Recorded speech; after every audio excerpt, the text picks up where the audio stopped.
बिस्मिल्लाहिर्रहमानिर्रहीम। अमानुल्लाह पंजवानी आपसे मुखातिब है। मैं CEO हूँ Panjwani institute of business studies का। आज की जो वीडियो है बनाने का मकसद ये है कि आजकल आपने देखा होगा कि बहुत ज़्यादा लोगों में कन्फ्यूजन है, ख़ास तौर पर सुप्रीम कोर्ट के फ़ैसले के ख़िलाफ़ जो डिसीजन आया नस्ला टावर के हवाले से।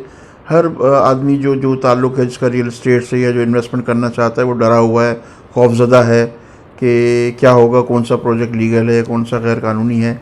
ये आज का बड़ा बर्निंग टॉपिक है और इसी पे मैं आज आपसे बात करूँगा। इस वीडियो में आपको ये पता चलेगा कि किस प्रोजेक्ट में इन्वेस्टमेंट करना चाहिए, किस पर नहीं करना चाहिए। इस वीडियो के शायद 2 या 3 पार्ट होंगे, जिसमें से एक पार्ट हाउसिंग प्रोजेक्ट का है, जो लैंड के प्रोजेक्ट्स होते हैं। दूसरा हमारा इसका पार्ट होगा एक हाई राइज़ बिल्डिंग का, कि उस हाई राइज़ बिल्डिंग में अगर आपको कोई अपार्टमेंट बुक कराना है तो क्या क्या लीगल डॉक्यूमेंट्स जो है ना वो आपको चेक करने चाहिए। ओवरऑल जो इसमें रियल इस्टेट में जो लोग इन्वेस्टमेंट करना चाहते हैं प्रॉपर्टी, उन लोगों के लिए ये वीडियो बहुत फ़ायदेमंद है। और ख़ास तौर पे जो ब्रोकर्स काम कर रहे हैं, जो रियल्टर्स काम कर रहे हैं इस फील्ड के अंदर, उसके हवाले से इसमें इनको एक बहुत ज़्यादा अप टू डेट नॉलेज जो है वो आज मैं शेयर करने जा रहा हूँ। नाज़रीन, ख़ास तौर पर जब किसी लैंड के प्रोजेक्ट्स के अंदर आप इन्वेस्टमेंट करें तो बहुत ही इम्पोर्टेंट स्टेटस होता है ज़मीन का, लैंड का स्टेटस।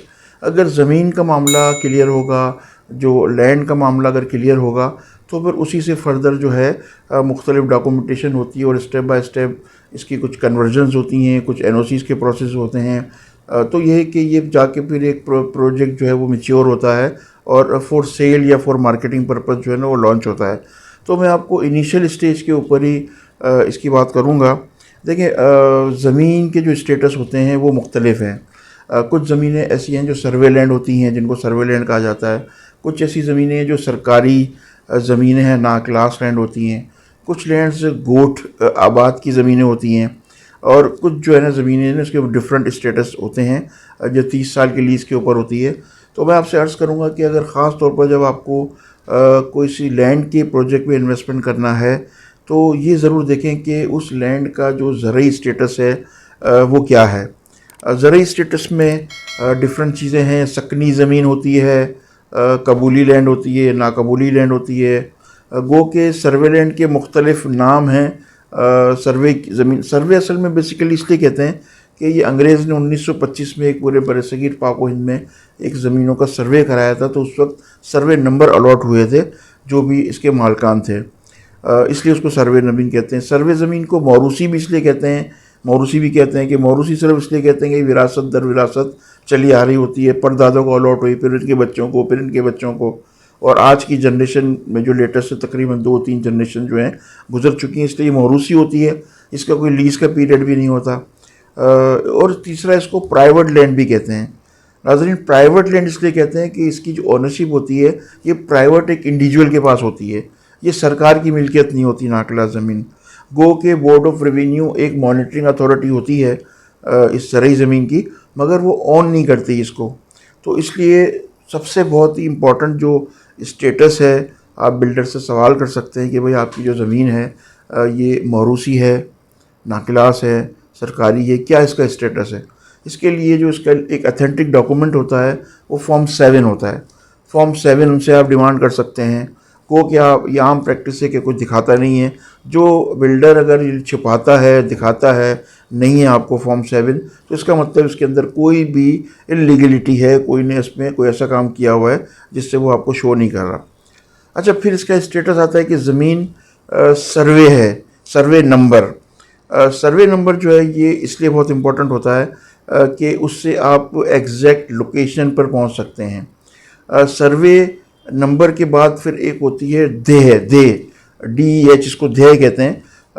अगर हम कराची के सिनेरियो में बात करें तो कराची में ऑलमोस्ट 96 के करीब देहा हैं। इसके मैं मुख्तलिफ नाम आपसे लेता हूँ। देहा ओकेवाड़ी, देहा नागन, देहा तेसर, देहा डोजान, देहा सोंगल, देहा कौनकर। बहरिया टाउन देहा जो है वो कौनकर के अंदर एग्जिस्ट करता है। तो गुलशन इकबाल देहा ओकेवाड़ी में करता है। तो ये आबादी से पहले, पाकिस्तान बनने से पहले ये सारे जो है ना पूरे ये एरिया एक इनडेफिनाइट को बाउंड्री नहीं थी, इसकी एक जुरिडिक्शन तय हुई थी और उसको एक देह का नाम दिया गया था। देह से ऊपर जो लेवल होता है वो टप्पू होता है, टप्पू थोड़ा बड़ा होता है। टप्पू के बाद फिर डिस्ट्रिक्ट होता है और डिस्ट्रिक्ट के बाद जो है ना पूरा फिर वो शहर का ज़िला होता है। तो ये है कि ये इसकी डिनोमिनेशन होती है। तो जो भी जहन आप, जो भी ज़मीन आप इस हवाले से सर्च करें, तो आपका बेसिक एक राइट बनता है कि आप अपने बिल्डर से पूछ सकते हैं कि इसके हमें सर्वे नंबर दिखाएं, और किस देह में ज़मीन है ये बताइए, कितने एकड़ ज़मीन है ये बताइए। एक तो ये इससे आपको जो है एक स्ट्रॉन्ग, और इसकी ओनरशिप क्या है, ओनरशिप का टाइटल क्या है, ये ज़मीन आपने परचेज़ की है या जॉइंट वेंचर किया हुआ है, जेवी किया हुआ है, या पावर अटॉर्नी पर है। तो नाज़रीन, मैं एक चीज़ आपके जहन में लाऊंगा कि जो जेवी वाली ज़मीनें हैं इस पर कभी भी इन्वेस्टमेंट ना करें।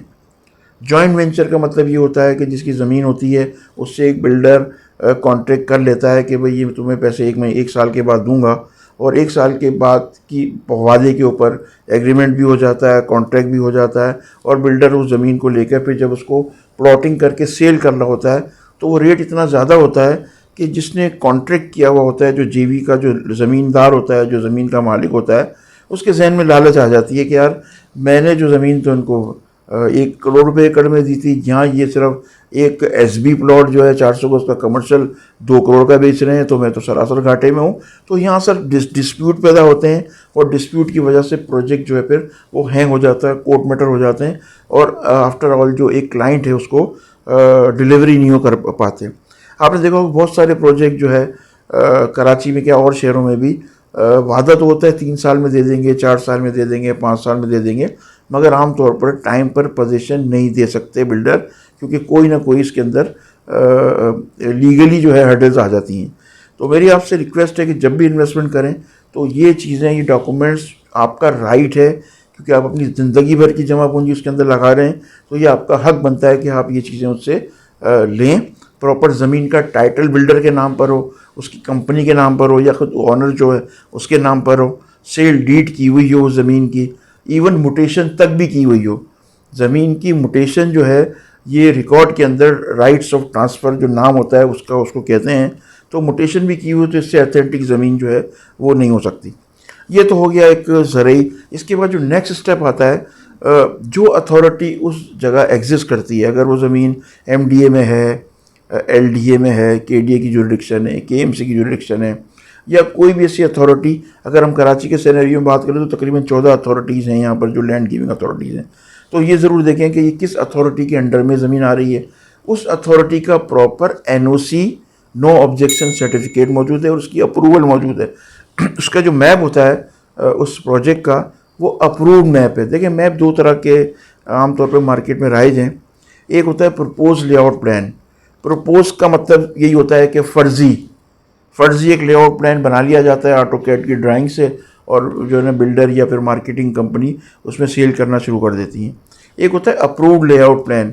अप्रूव्ड लेआउट प्लान में प्रॉपर उस अथॉरिटी, जो उस इलाके की जुरिडिक्शन में जो अथॉरिटी इन्वॉल्व होती है, वो उसके प्लान को अप्रूव करती है, और अप्रूवल जो होती है वो प्रॉपर जो है इसकी जो है प्रॉपर अप्रूवल जो है वो होती है, और उसमें उसका लेआउट प्लान अप्रूव होता है। लेआउट प्लान की अप्रूवल में सारी जो परसेंटेज होती है लैंड की, यानी रिहायशी जो ज़मीन है वो 55% तक इस्तेमाल हो सकती है, मैक्सिमम कमर्शियल 5% तक होगी। इसकी कोई लिमिटेशन है, मैं किसी अगली वीडियो में आपको इसका डिटेल में ब्रीफ करूँगा। ये अब एक मेरा आज का इस एक पार्ट है। उम्मीद है आप इससे मुस्तफ़ीज़ होंगे। अगर आपको ये मालूमात पसंद आई है तो आप हमारे इस चैनल को सब्सक्राइब कर लें, और अगर कोई भी आपका क्वेरी हो तो ये दिए गए नंबर इस पर डिस्प्ले हो रहे हैं, आप डायरेक्टली मुझे वॉइस मैसेज के ज़रिए अपना मसला बयान कर सकते हैं। इंशाल्लाह अगली वीडियो के साथ मैं फिर हाज़िर हूँगा, फिर इसमें तफसीली इस पर बात करेंगे। बहुत शुक्रिया।